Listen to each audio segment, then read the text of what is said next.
Hey, how's it going, everybody? It's Shark here, and welcome back to Star Wars What If. This is the part 2 to What If Darth Maul, Count Dooku, and General Grievous were in the original trilogy.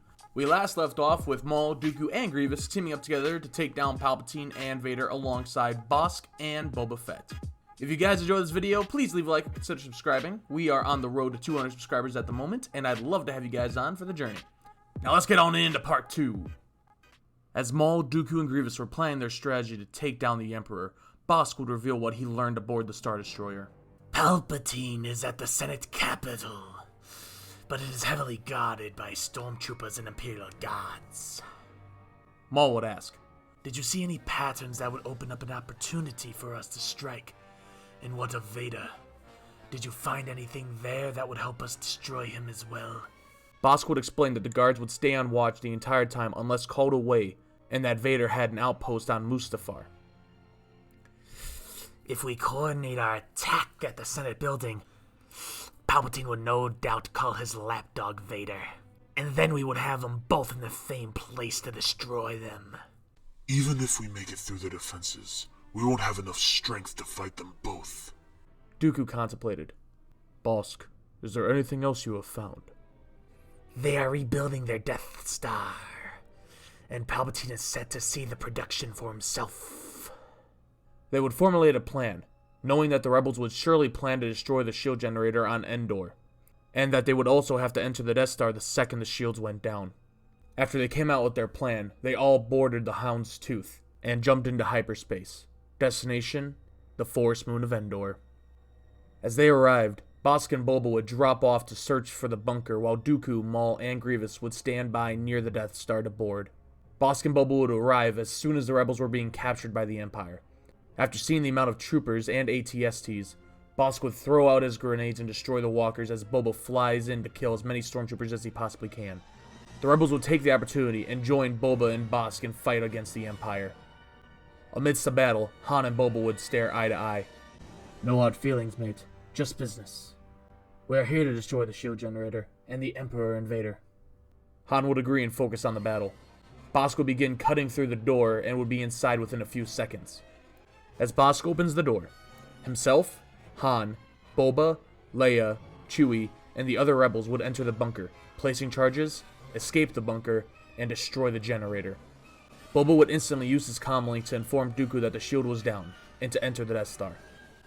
During his communication, though, Leia would jump in and tell them please don't harm Luke as he was also aboard the Death Star. Boba would look towards Leia and speak into his comlink. Did you get that, boss? Understood. Luke will not be harmed, Dooku replied. As the Hound's Tooth lands inside of the Death Star, Dooku, Grievous, and Maul would rush into the Emperor's chambers. As the elevator doors opened, though, they would see Vader lifting Palpatine up in the air. Maul, seeing this as his only chance to take out Vader, would force push him against the stairs and let Palpatine fall to the floor. Vader! Maul would leap towards Vader, but would be blocked by Luke with his emerald blade. Do not harm my father. Dooku would scream out at Maul. Do not harm the boy, Maul. We gave our word. Maul would look back. No, Count. You gave your word. I will not allow anything or anyone to stand in my way. Dooku would stick Grievous straight onto Maul while he walked up to Palpatine, who was exhausted on the floor. My old master, how far you have fallen. Lord Tyrannus, you survived.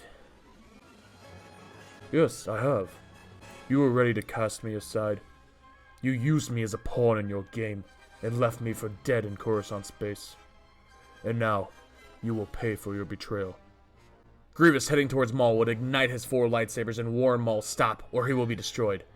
Maul would turn towards Grievous and laugh. Looks like you are also in my way, General. No matter. Nothing will stop me from getting my revenge.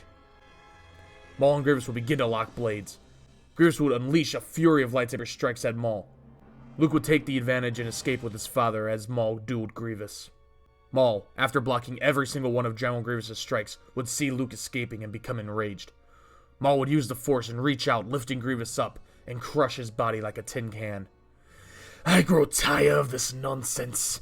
Maul would force crush Grievous straight to death, and race to catch Luke and Vader. Luke would make it to the hangar and have his moment with his father like he did in Return of the Jedi, removing Vader's mask, seeing him with his own eyes. As Vader perished, though, Maul would enter the room to witness it.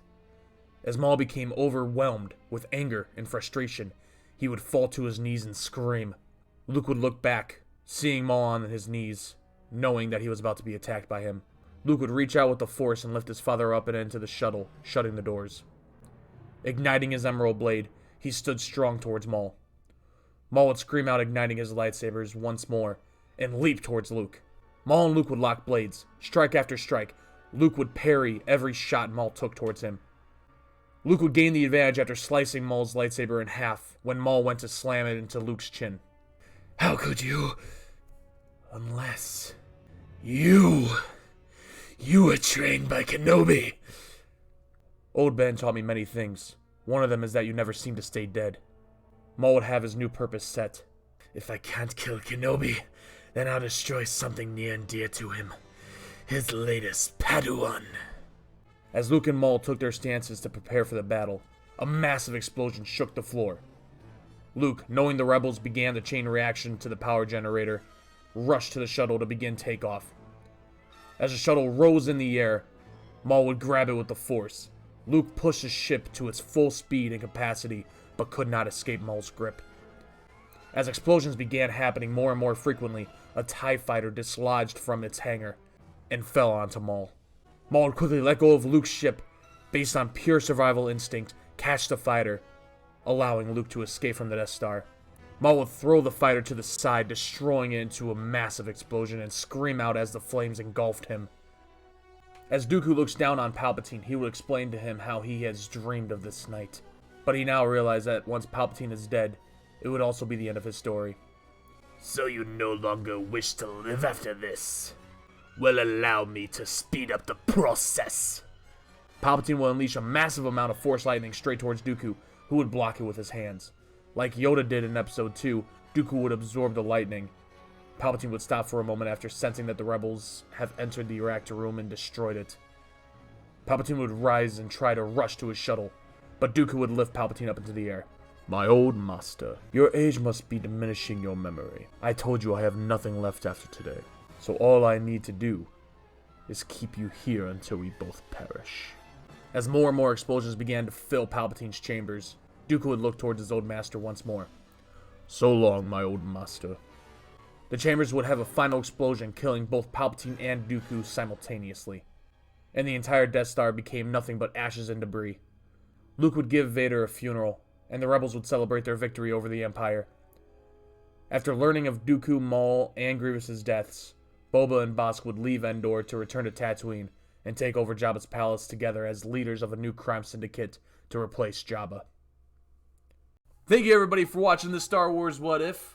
Hopefully you guys all enjoyed it. I know this may have been a little bit of a different thing, but I know a lot of you guys have been saying like, oh, I want to see them face off against the Skywalkers or something. I want to see some kind of fight between these guys. Which I feel like I gave you guys a good amount from.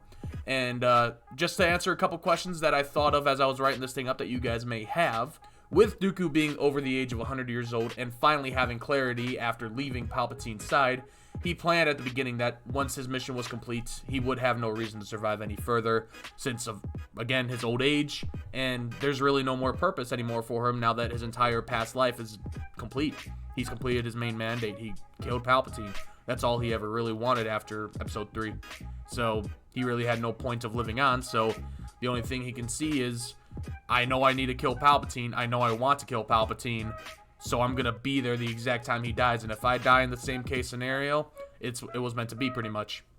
And now when it comes to Maul, he was so focused on his vengeance and he was so overcome with anger that would become his downfall in the end against Luke. He wouldn't want anything more than to kill Obi-Wan before. Now that Obi-Wan's gone, he wants to kill the person that took that chance away from him. And now that the person that took the chance away from him is gone, he wants to kill all that's left of Kenobi, which he found out was Luke after he pretty much saw that Luke learned that move from Obi-Wan to block it, because the only time he's ever used that move ever was against Qui-Gon from any kind of canonical sense. And before anyone says, oh, this ruins Anakin's redemption, he should have had to kill the Emperor, blah, blah, blah, it's all ruined. No, it's not. Not for a single solitary second is it ruined. Vader was in the motion of literally throwing Palpatine over. So he had that moment of clarity and switched back to the light side no matter what. He still had his moment with Luke. He still made that effort to try and save him.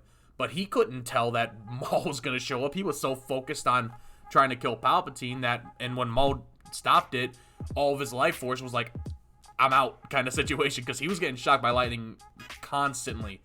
I'm pretty sure he pushed way past how much he could have gone in the initial movie when he was throwing Palpatine over, and he was just about to throw him over, so he would have had to endure like another 3 or 4 seconds of force lightning before Maul would have interrupted in this version. So no matter what, Vader would have died in this case scenario. If you guys have any other questions about this Star Wars What If, please throw them in the comments below. I'd love to hear from you guys. Let me know what you guys thought of this What If you think that this is one of the best ones you ever heard, or one of the dumbest ones you ever heard. How can I improve on the What Ifs in the future? Please just let me know in the comments below. If you guys did enjoy this video, please feel free to leave a like and subscribe to the channel for more Star Wars content. Like I said at the beginning of the video, we are on the road to 200 subscribers, and I really want to get as many of you guys in here for the journey as we possibly can. Thank you so much for watching. Hope you guys enjoyed it, and I will see you all in the future. Bye-bye!